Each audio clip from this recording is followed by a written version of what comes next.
Dedicated to Eastern and Southern Kentucky, this is WYMT Mountain News at 6. It started as a simple tip and ended with a man wanted for murder behind bars. Nicholas Rucker was caught early this morning after more than 1 month on the run. He's charged with the murder of his girlfriend, Vicki Connor, back in May.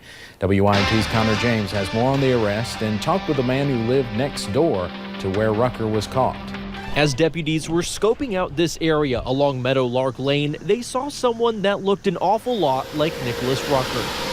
It was him, and he took off running. Both deputy and Rucker went to the ground, and deputy was able to handcuff him and place him under arrest at that time. The short chase ended, and Rucker is now in the Knox County Detention Center, where he's being charged in the murder of his girlfriend, Vicki Connor. It's scary to think about because, I have kids that run in and out of the house. Josh Jones lives mere feet from the home Rucker was caught at. Literally in the next door neighbor's house, right next door to us, literally it's, 30 foot in front of him, which is scary to think about. Rucker's appearance has changed a little, enough so that Jones says his wife spotted him. My wife actually seen him outside the residence yesterday. Had no clue who he was because his appearance had changed so much. Law enforcement feared what Rucker would do when he was caught. For them, they say this is the best case scenario. We are so grateful that no one actually got hurt in this situation. Nobody was hurt, no neighbors were bothered, nothing actually, it could have been a lot worse. It could have, exactly. And after more than 1 month on the run, the hunt is now over. In Corbin, Connor James, WYMT Mountain News. Rucker is being held on a $750,000 bond. Authorities want to thank the public for their help. Now, as of now, no other charges have been filed in connection with Rucker's time on the run. One person is dead following a crash in Rockcastle County early this morning. It happened in the northbound lanes of I-75 near the 68-mile marker. Kentucky State Police say a car was slowing or stopping when it was rear-ended by a van. The passenger in the car, 67-year-old Susan Weber of Tennessee, was pronounced dead at the scene. The driver was taken to St. Joseph Berea Hospital with life-threatening injuries. A Knox County man is dead after he was struck by a truck this morning. Deputies say 52-year-old Merledine Abner was walking in the middle of Kentucky 1304 in Hinkle when a white pickup truck came over a hill and hit him. The driver of the truck was not hurt. No charges were filed, but deputies took the driver to Barberville ARH for a blood test. We've been following the story of Revelation Energy and Black Jewel filing for bankruptcy and how many miners had their checks bounce. Well, one local legislator is trying to help today. State Representative Derek Lewis also runs a fireworks stand in Leslie County, and he's offering free fireworks to families who had their checks bounce. He says it's not much, but it's a simple way he can help the families. Me and my wife were talking, and there were so many kids out there that would be affected because all of a sudden, their parents are having negative account balances because of what's going on with this company and the bankruptcy proceedings. So it's just our small way of giving back. Several miners and their families came out. Some even showed the checks they were given that had bounced. Kentucky Fish and Wildlife officials say a 19-year-old man drowned in Moorhead today. Emergency crews responded to a call at the Twin Knobs campground at Cave Run Lake. Witnesses say the young man was swimming when he went underwater for several minutes. The victim's identity has not been released yet. We will keep you updated on this developing story on WYMT.com, and I'll also hope to have much more at 11. A Nashville police officer was killed in a crash this morning. Police say a 17-year-old driver sped off after an officer tried to pull her over. She then hit another police vehicle. Officer John Anderson was in that car. He died at the scene. Officer Anderson was a 4-year veteran of the Metro Nashville Police Department, joining them in 2014. He was only 28 years old. A Kentucky high school band director pleaded not guilty to rape charges after he was accused of having sex with a student. Jordan Pevler taught at Hopkinsville High School. He is charged with 9 felonies involving rape, sodomy, and unlawful transaction with a minor. A warrant says Pevler gave marijuana to a 16-year-old student and then had sex with them.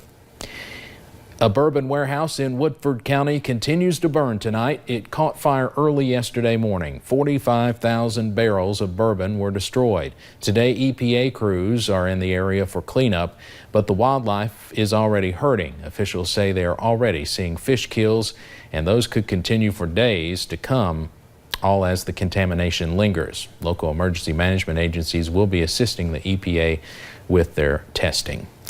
Tributes are still pouring in for former UK quarterback Jared Lorenzen, and his apparel company is doing their part to help the family. The 38-year-old died yesterday after some health complications. Lorenzen founded the company Throwboy Tees. All of the proceeds from their sales this month will go to the Lorenzen family. At last check, funeral arrangements have not been set. And we've once again seen those scattered showers and storms throughout the day. Hopefully you have remained dry and still having a good 4th of July out there. We'll go ahead and take a look at Interstate 64 over into Moorhead. They dealt with a few of those pop-up showers and storms today. It looks like they're starting to dry out just a little bit. And as we look over to Pinpoint Doppler, a lot of us starting to dry out except for our friends over there along I-75. It's really moving out of I-75, still in parts of Laurel County, even moving down into Knox County as well. We'll go ahead and zoom in on that. So moving through parts of London, even a little bit into Rockcastle, moving into Jackson County, but this is now moving through the Barberville, even into the Middlesboro area, into Bell County.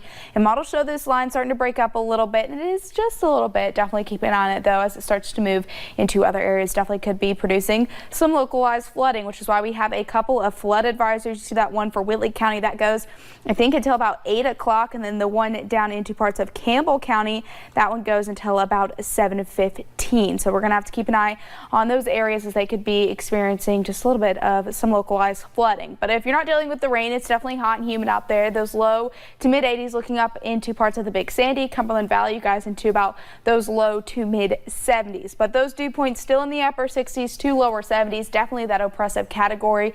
We're going to continue to see those scattered showers and storms, but will they be out just in time for fireworks? I'll have a look at that forecast coming up in just a few short minutes. Steve. All right, Paige, thank you.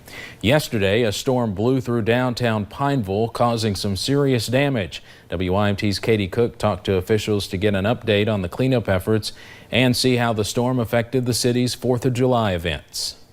This July 4th, instead of festivities, the streets of Pineville are filled with caution tape and leftover debris from a storm. Once we made sure everybody was okay, we started cleaning up and assessing what kind of damage we'd done. This downed tree itself causing thousands of dollars in damage. There were, I think, 4 vehicles under the tree and the mobile home that was destroyed.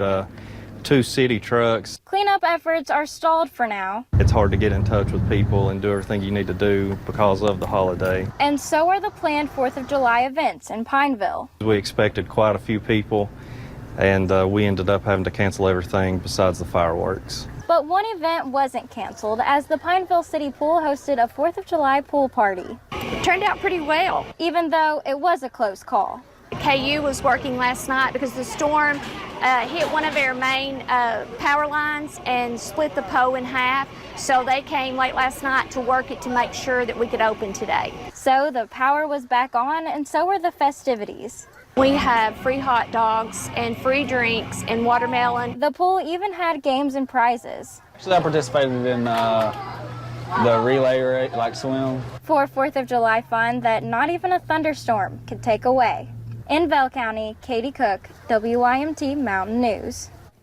Luckily, there were no injuries after yesterday's storm. Officials plan to resume cleanup efforts tomorrow morning.